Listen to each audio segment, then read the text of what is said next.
Au Burkina Faso, l'arrestation d'une figure de la société civile fait craindre un durcissement de la junte. Pour plus d'informations sur ce sujet, retrouvez-nous après le générique. Mais avant de commencer, n'oubliez pas de vous abonner et d'activer la cloche de notification pour ne pas manquer nos prochaines vidéos. Bon visionnage.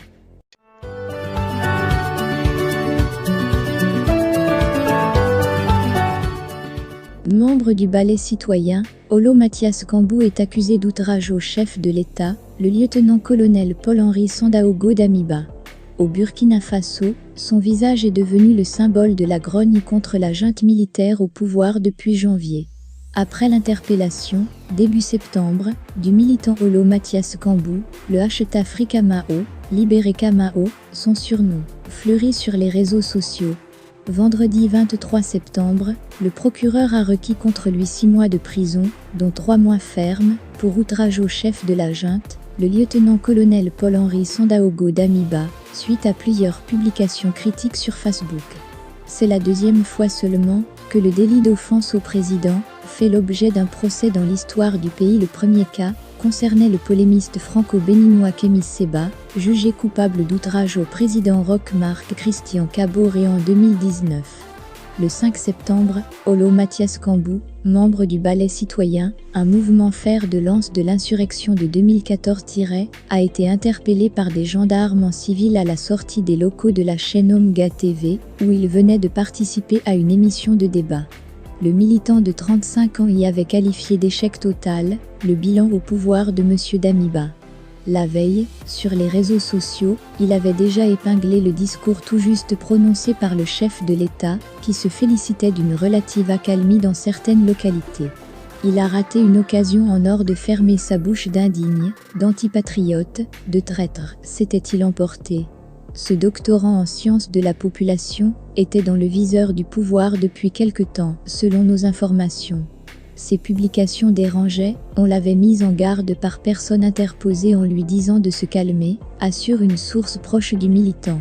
Guy Hervé Cam, son avocat, dénonce aujourd'hui un procès accent grave S contre la liberté d'expression.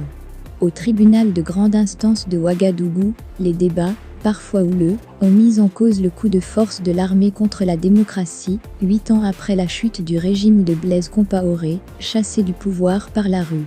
On s'est battu pour nos libertés, et aujourd'hui on veut condamner quelqu'un qui donne son opinion. Fermez les guillemets, a fustigé Prosper Farama, à la Défense, qui dénonce également des irrégularités lors de l'interpellation et la garde à vue de M. Kambou. On peut critiquer, mais avec la forme, s'est agacé le parquet, invoquant des propos méprisants. Le jugement est attendu le 30 septembre. C'est le prix à payer. Plusieurs organisations de la société civile s'alarment dans un communiqué d'une volonté de musellement des voix discordantes à celle du MPSR, le mouvement patriotique pour la sauvegarde et la restauration, le nom de la junte. Alors qu'elle s'était engagée à reconquérir le territoire, celle-ci échoue à endiguer la propagation djihadiste, suscitant de nombreuses critiques au sein de la population. Plusieurs manifestations ont eu lieu ces dernières semaines, dans le nord face à l'aggravation de l'insécurité. Une gronde dont certains craignent qu'elle provoque en retour un durcissement des putschistes. Le chef de la junte est allé jusqu'à accuser certains organes de presse d'être de dangereux outils de subversion. En juin, l'adoption d'une loi d'habilitation à l'Assemblée législative de transition, permettant au gouvernement de prendre des mesures par ordonnance, dans le cadre de la défense nationale, avait suscité l'inquiétude des juristes. Un texte fourre-tout, qui pourrait entraîner des dérives liberticides, pointe Assegna Sonda, chargé de programme au Centre pour la gouvernance démocratique, CGD. Pour lutter contre les groupes terroristes, M. Damiba a ainsi ordonné la création des zones d'intérêt militaire, fermez les guillemets dans le nord et l'est, forçant les habitants à quitter les lieux, sans quoi ils seront considérés comme hostiles. Les autorités mettent également en garde contre la diffusion de fausses informations ou de publications pouvant porter atteinte au moral des troupes. C'est le prix à payer pour sortir notre pays de l'ornière, a assuré M. Damiba, qui, dans son discours du 4 septembre, est allé jusqu'à accuser certains organes de presse d'être de dangereux outils de subversion. Le putschiste avait donné le ton, dès le mois d'avril en convoquant les responsables des médias au palais présidentiel.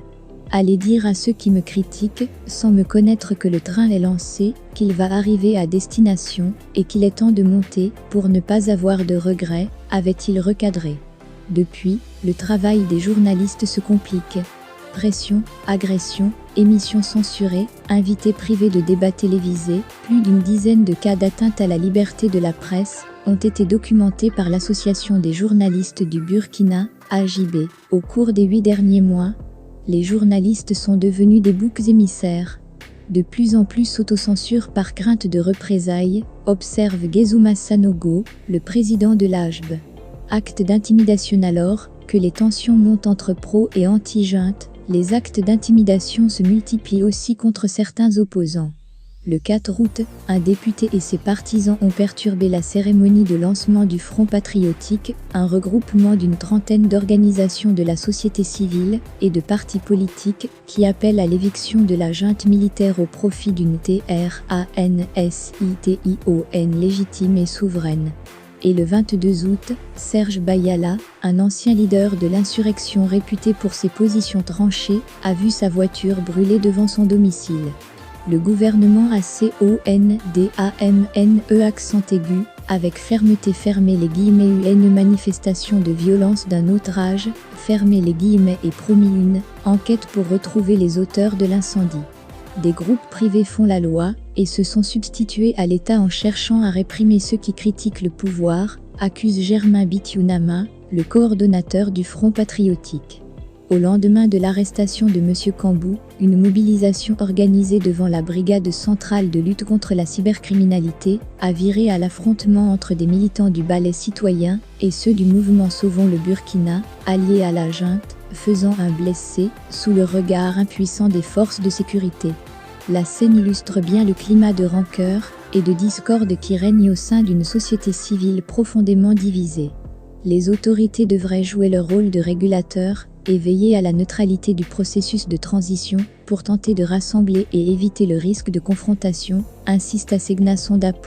Le putsch atout d'une restauration du régime Compaoré et d'une revanche sur les anciens insurgés, critique de son côté Serge Bayala, qui rapporte être l'objet de multiples messages de haine et de menaces sur les réseaux sociaux. Sophie Douce, Ouagadougou, correspond.